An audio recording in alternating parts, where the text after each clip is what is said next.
Network News.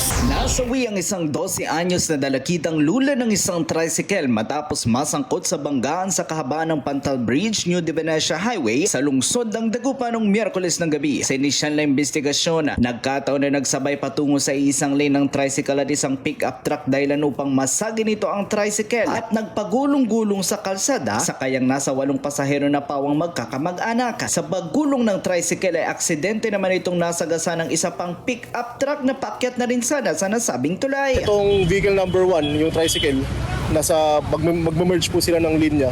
Then nagkataon po na nagkasabay naman po sila ng isa pang sasakyan. Then due to overloading po ma'am and human error, nasagi po tong tricycle.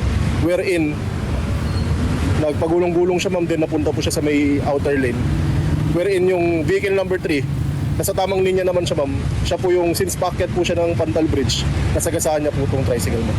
Tinitingnan dahilan ng overloading umano ng tricycle at posibleng human error. Sugatan naman ang mga lula ng tricycle habang idedeklarang dead on arrival ang minor de edad na pasahero. Napagdesisyon na naman ang mga lula ng tricycle na hindi na sila magsasampa ng kaso habang patuloy nagpaalala ang otoridad sa kaligtasan at pag-iingat sa gitna ng kalsada.